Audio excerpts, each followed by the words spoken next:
예수님께서는 헤롯이 왕으로 있던 시대에 유대의 베들레헴이라는 마을에서 태어나셨습니다.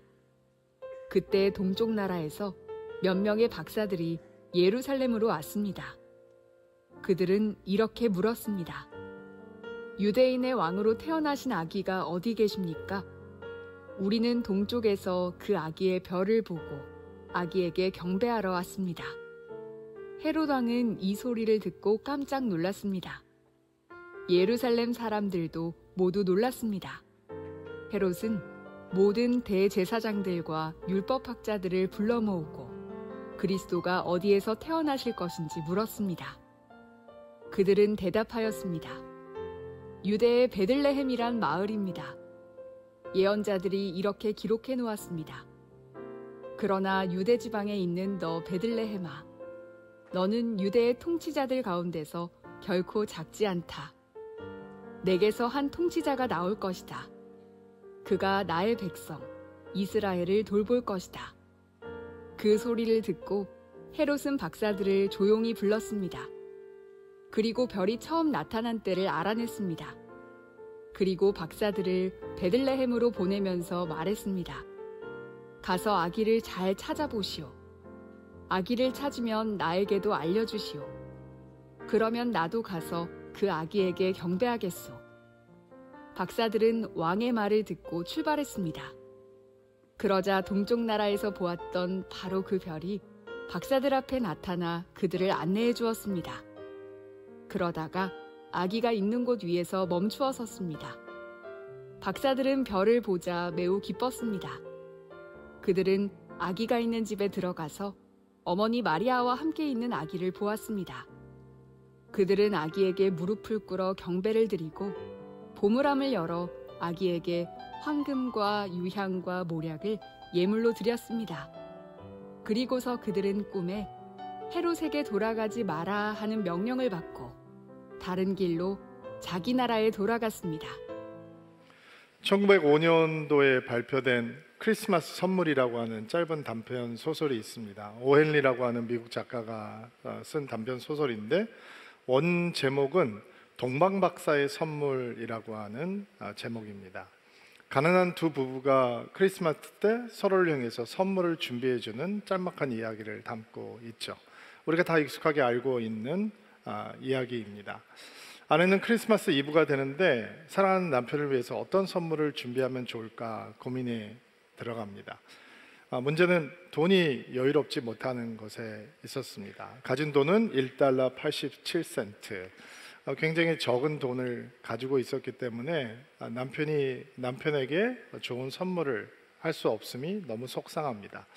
고민을 하면서 어떤 선물을 하면 좋을까 생각을 하는데 남편에게는 할아버지에게서 그 아버지로, 아버지에게서 남편으로 갑옷처럼 전해진 값비싸고 좋은 시계가 있었습니다. 근데 시계가 줄이 없어서 늘 그 좋은 시계, 그 시계에 걸맞는 좋은 시계줄을 선물해 주면 좋겠다 아내가 생각을 하고 있었거든요.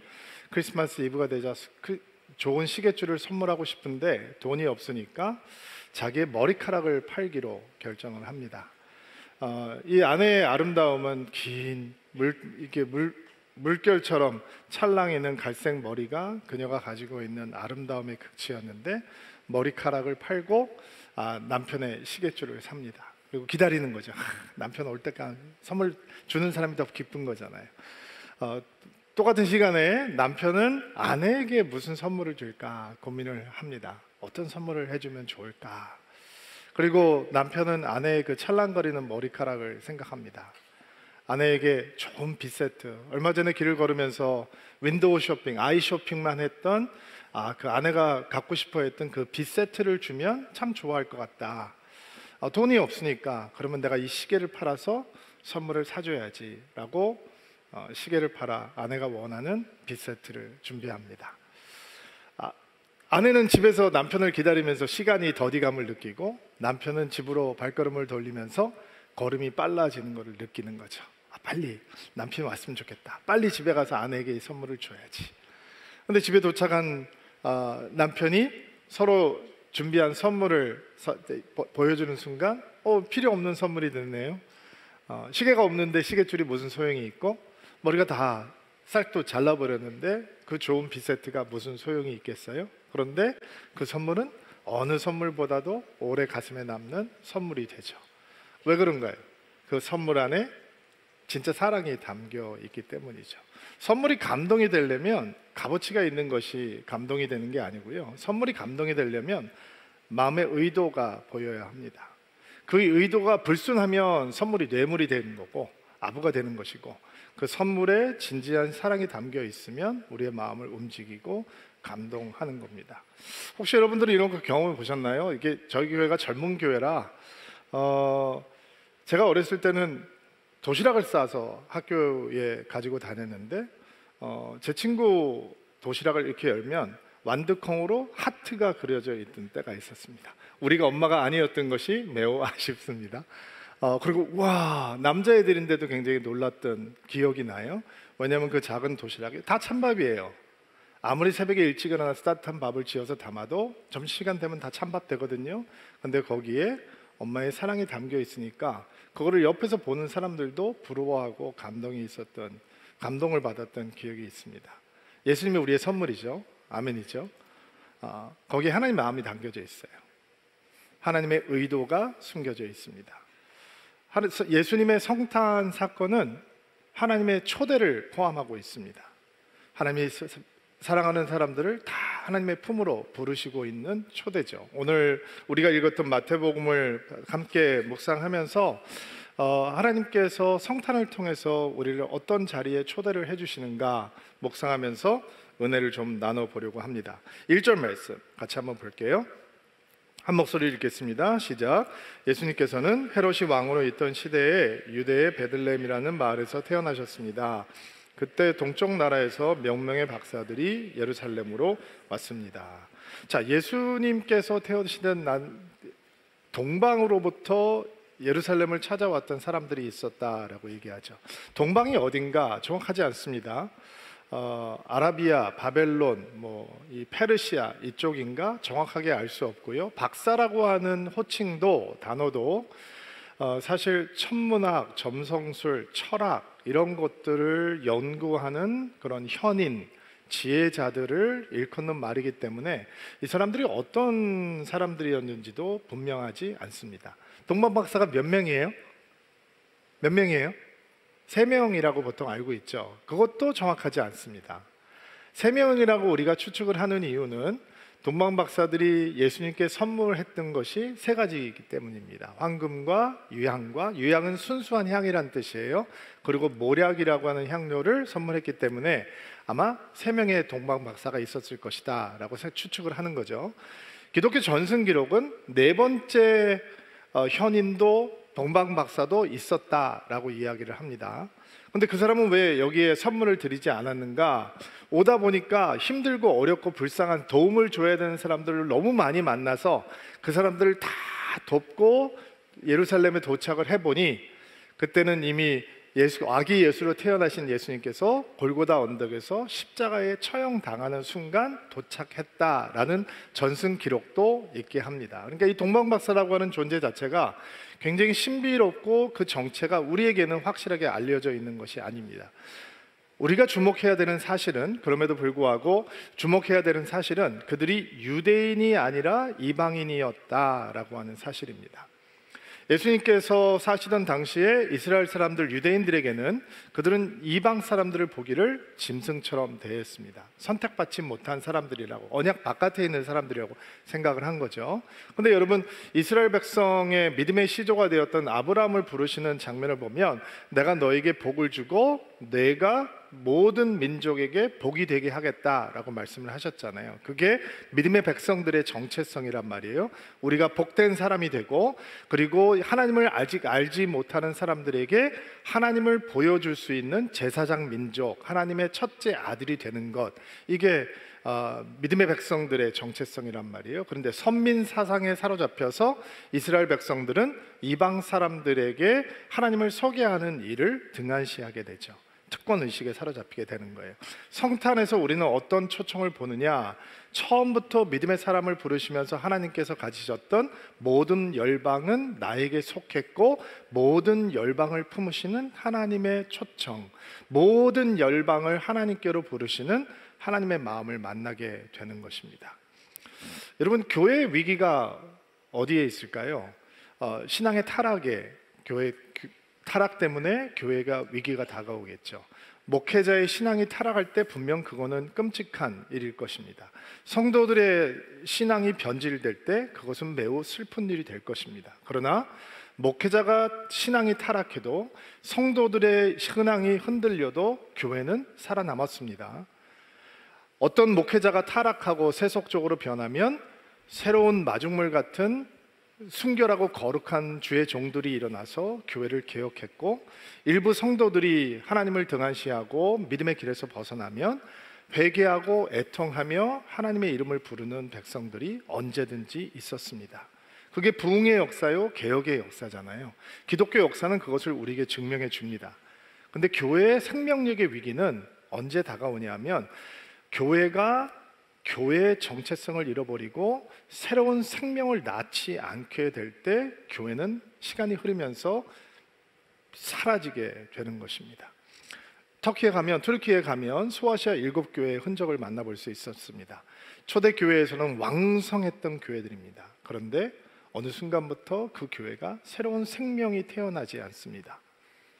날마다 구원받는 자가 더해지지 않습니다. 예수를 믿지 않는 사람들도 목사인 저를 보면 이렇게 인사를 합니다. 머리를 자르러 미장원에 갔는데 목사님 안녕하세요. 지금 제일 바쁜 시기시죠? 교회 안 다니는 사람이 어떻게 알겠어요? 그 바깥에서도 교회 안을 들여다보며 크리스마스는, 성탄절은 우리에게 가장 중요한 절기 중에 하나라고 하는 것은 상식적으로 다 알고 있습니다.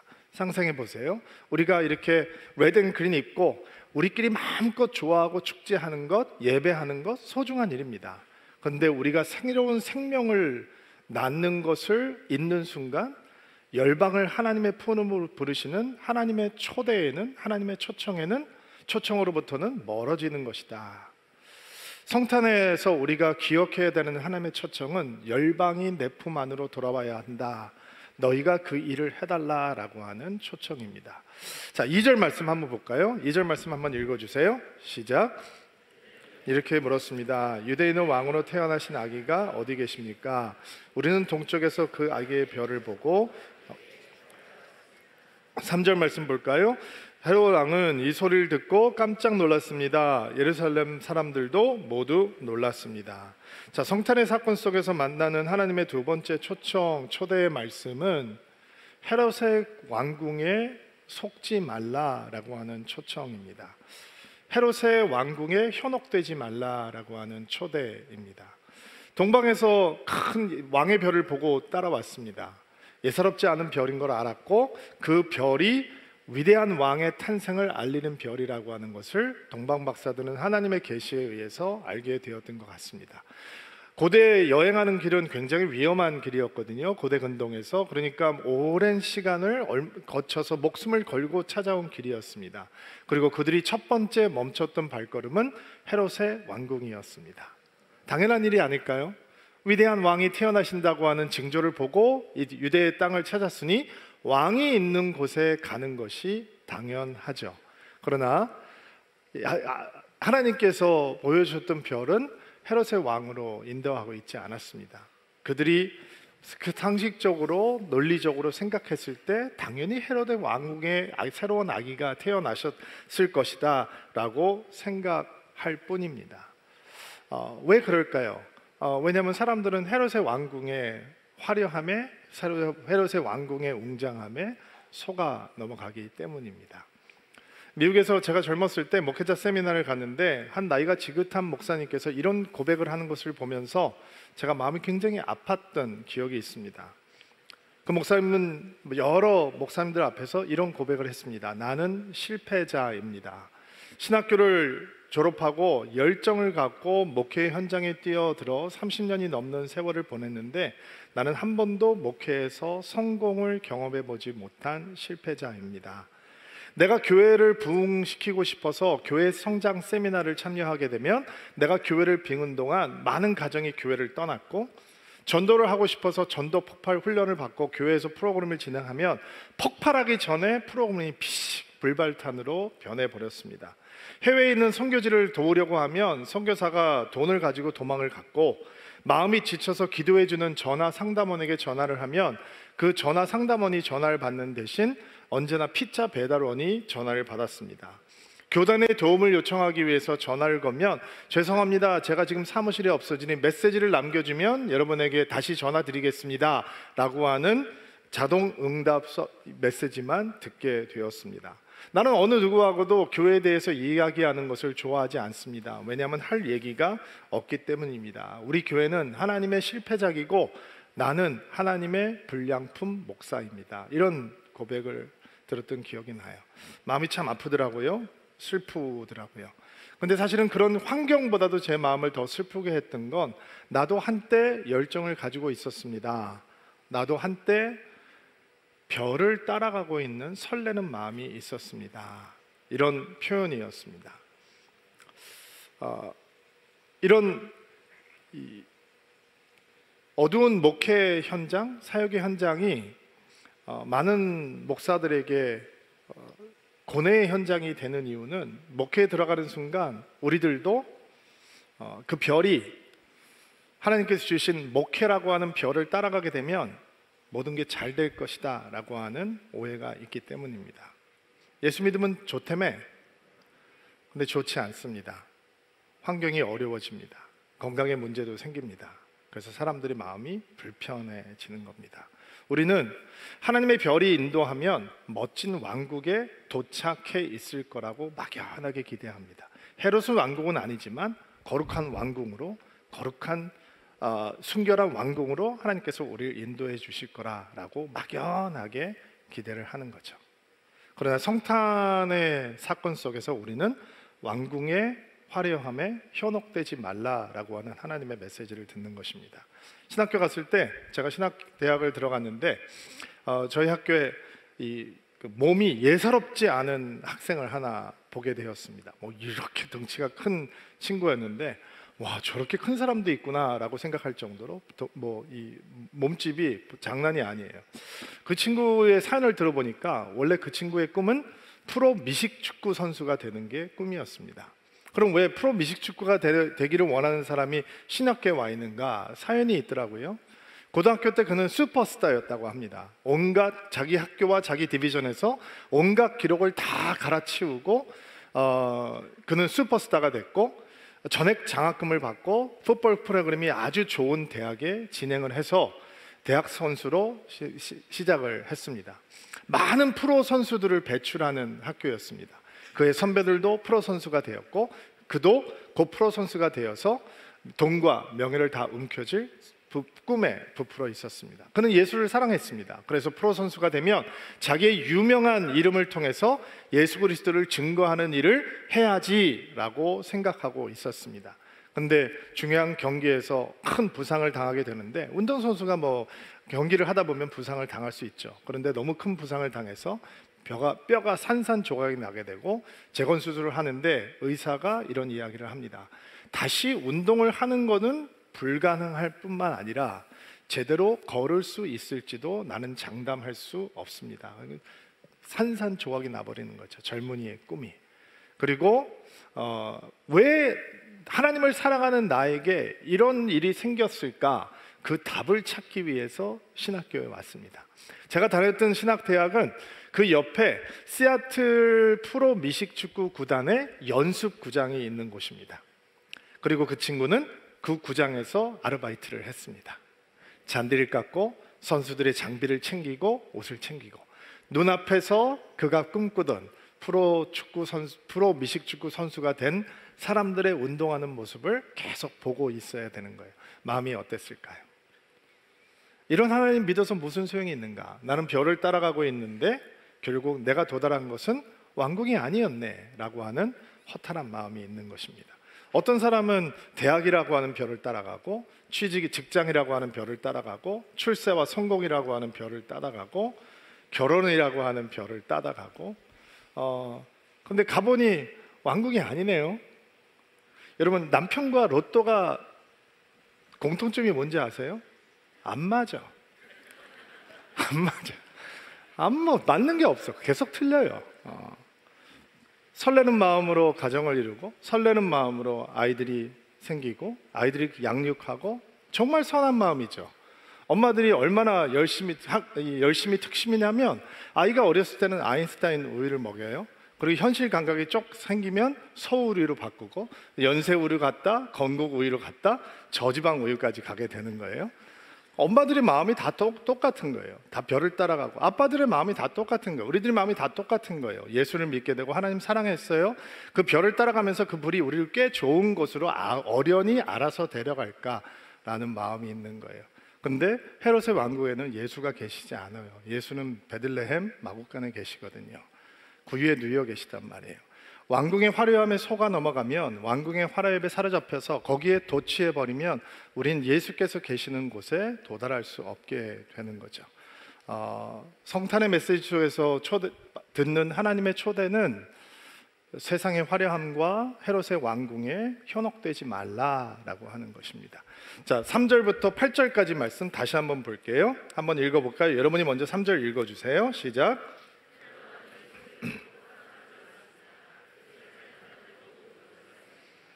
헤롯은 모든 대제사장들과 율법학자들을 불러 모으고 그리스도가 어디에서 태어나실지 물었습니다. 5절.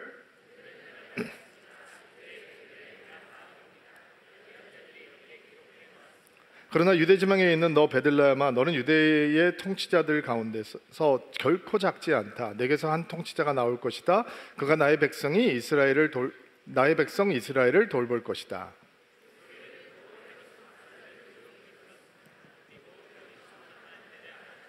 함께 읽겠습니다. 그리고 박사들을 베들레헴에 보내면서 말했습니다. 가서 아기를 잘 찾아보시오. 아기를 찾으면 나에게도 알려주시오. 그러면 나도 가서 그 아이에게 경배. 자, 헤롯 왕이라고 하는 사람은 정통 유대인이 아니거든요. 에서의 후손인 에돔 사람 출신이에요. 근데 에돔 사람이 어떻게 유대인이 왕이 됐는가? 로마 시저에게 뇌물을 주고 자기의 왕권을 확보하고, 그 정통 유대인 혈통이 아니었기 때문에 힘과 포악함으로 왕위를 유지하고 있는 사람이었거든요. 그가 유대인의 왕으로 태어나신 아기가 있다라고 하는 소식을 듣고 깜짝 놀래요. 개역 개정에는 소동했다라고 하는 표현이 나오는데, 방해받았다, 마음이 굉장히 번잡해졌다, 이런 뜻이죠. 깜짝 놀랬다라고 하는 표현으로 쉬운 성경에는 나와 있는데, 헤롯만이 그런 분위기가 아니라 예수께서 태어나셨다라고 하는 사실, 그리스도께서 오셨다라고 하는 사실을 다 기쁜 마음으로 받아들이지 않았다라고 하는 이 모습이 3절 말씀에 나와 있는 모습이에요. 헤롯이 그리스도가 어디서 태어난다고 되어 있느냐 물어봤죠. 그러니까 동방박사와의 대화를 통해서 그 별이 가리키는 곳에 위대한 왕, 그들이 기다리고 있던 그리스도가 태어나실 것이다 라고 하는 것을 확인하고, 그것은 예루살렘이 아니라 베들레헴이다 라고 하는 미가서의 말씀도 확인을 했어요. 그런데 나도 아기를 찾으면 나에게도 알려주십시오. 나도 가서 경배하고 거짓말인 거 여러분 다 아시죠? 왜냐하면 이 헤롯이 베들레헴에서 태어난 2살밖에 미만의 아이들을 다 죽여버리잖아요. 왜 헤롯은 예수의 탄생을 기뻐하지 못할까요? 자기의 왕권을 빼앗긴다라고 오해하기 때문이죠. 왜 사람들이 예수를 기쁜 마음으로 받아들이지 못할까요? 왜 예수를 진짜 믿기를 주저할까요? 왜냐하면 예수라고 하는 복음은 주인을 바꾸라, 왕을 바꾸라라고 하는 하나님의 초대이기 때문에 그렇습니다. 예수님께서는 또 하나의 왕으로 이 땅에 오시는 것이 아니라 유일한 왕으로 이 땅에 오셨습니다. 예수님의 보좌는 헤롯의 왕궁에 있지 않습니다. 예수님의 보좌는 하나님의 나라에 있고, 예수님의 보좌는 교회에 있고, 예수님의 보좌는 성도들의 마음속에 있는 것입니다. 예수님께서 태어나신 성탄의 사건 속에 너희의 주인을 예수로 바꾸라, 예수만이 너를 다스리는 유일한 왕이셔야 된다라고 하는 하나님의 초청을 듣습니다. 근데 이 주권을 포기하기가 힘들거든요. 어려워요. 내가 내 주인이 되고 싶어요. 내가 나의 주인인 것처럼 착각하고 사는 거예요. 어떤 하나님이 좋은 하나님이냐?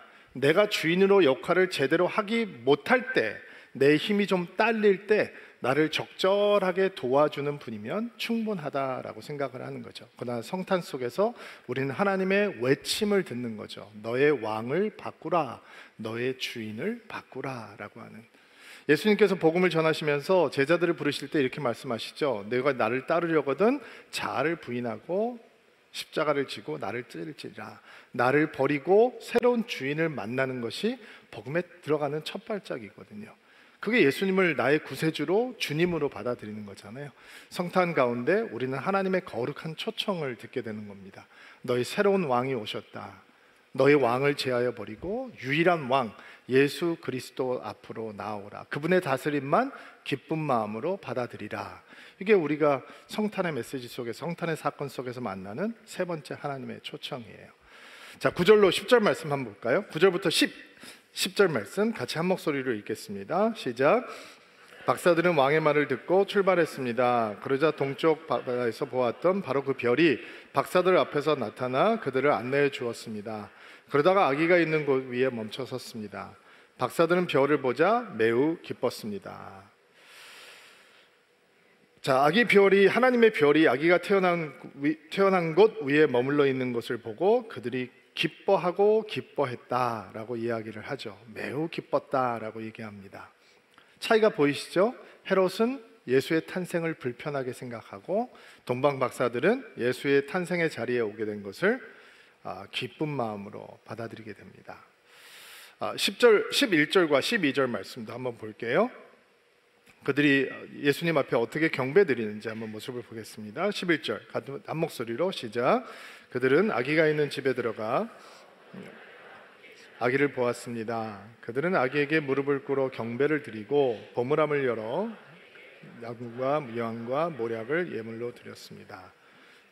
그리고서 그들은 꿈에 헤롯에게 돌아가지 마라라고 하는 명령을 받고 다른 길로 자기 나라에 돌아갔습니다. 별이 머무른 곳이 예수님께서 누워 있는 바로 그곳이죠. 흔히 우리가 마구간이라고 생각하는 이유는 예수님께서 짐승들의 밥그릇이었던 구유에 누이셨기 때문이고, 당시 짐승들을 이렇게 가두어 놓고 있던 마구간이 어떤 모습이었는지 여러 가지 이야기가 있는데, 우리가 지금 생각하는 그런 티피컬한 마구간이라고 얘기하는 사람도 있고, 그 당시에는 동굴을 파내서 동굴 앞에 문을 만들어서 마구간으로 했다라고 하는 얘기도 있고, 2000년도에 베들레헴의 가옥 형태가 2층은 사람들이 살고 1층은 뭐 짐승들을 이렇게 머물게 하는 그런 공간이었다. 여러 가지 이야기가 있습니다. 중요하지 않습니다. 우리에게 중요한 건 바로 이것입니다. 별을 따라서 그들이 헤롯의 왕궁을 거쳐서 도착한 곳은 매우 초라한 곳이었다라는 겁니다. 이렇게 보든 저렇게 보든 예수님께서 누이셨던 말 구유는 만왕의 왕이요 만주의 주가 누이시기에 어울리지 않는 곳이었고, 동방 박사들의 눈에는 매우 당황스러웠을 겁니다. 아이를 안고 있는 10대 중반의 마리아, 그 옆에 있는 요셉, 그 어느 것도 그들이 준비해온 선물을 받으시기에 합당하지 않는 초라함의 모습이 있었다라는 겁니다.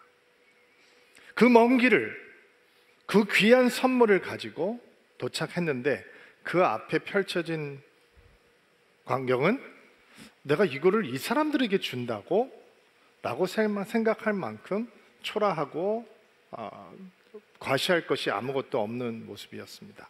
거기서 우리 하나님의 네 번째 초대의 말씀을 듣게 됩니다. 성탄의 초대는 예수님의 존귀함을 받아들이라, 인정하라 라고 하는 메시지입니다. 황금, 그것이 얼마나 귀한지 여러분 잘 아시죠? 고대부터 지금까지 황금의 힘이 얼마나 강력합니까? 우리가 살고 있는 시대는 가히 돈이 하나님이다 라고 하는 경박한 말을 마구 해대는 그런 시대가 되었잖아요. 그 황금을 그렇게 초라하게 뉘어져 있는 사람들 앞에 드린다, 불가능한 거죠. 아까운 거죠. 과한 거죠. 예수님의 존귀함을 알지 못하면 황금도 유향도 모략도 드릴 수 없습니다. 왜 사람들이 하나님 앞에서 그렇게 시간 들이기를 두려워하는가? 삶을 헌신하기를 두려워하는가? 나의 은사와 재능과 나의 보물을 하나님 앞에 드리는 걸 왜 이렇게 주저하는가? 예수님이 가치가 없기 때문입니다. 예수님이 가치가 있는 분이 되면, 예수님이 가장 존귀한 분이 되면 기쁘게 드릴 수 있겠죠. 황금이 존귀하게 되면 아기 예수, 마리아, 요셉, 그들이 있는 마국간은 들어가고 싶지도 않은 누추한 공간이 되어버립니다. 그러나 예수님께서 가장 존귀하신 분이 되면, 예수님의 보배로움을 알게 되면 우리는 그 어느 것도 모든 것을 통해서 예수 그리스도를 예배하는 아름다움을 배우게 되는 것입니다. 돌아보면 우리의 신앙이 언제 주저주저 하는 것을 보게 되는가?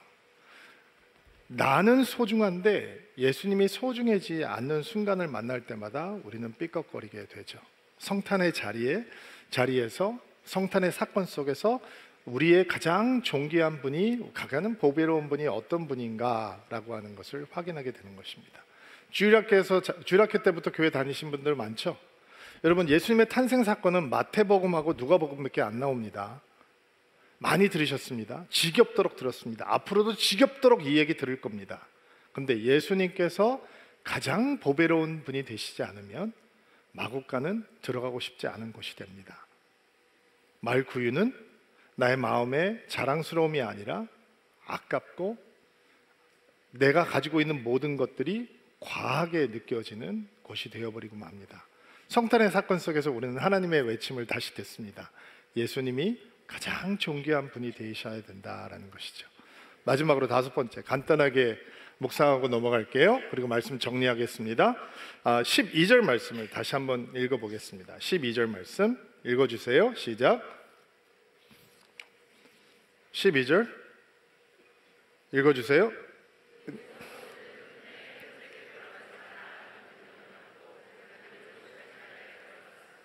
자, 헤롯에게 돌아가지 마라라고 하는 명령을 받고 다른 길로 자기 나라에 돌아갔습니다. 예수의 탄생 사건에서 듣는 하나님의 마지막 초대는 다른 길을 가라라고 하는 초대입니다.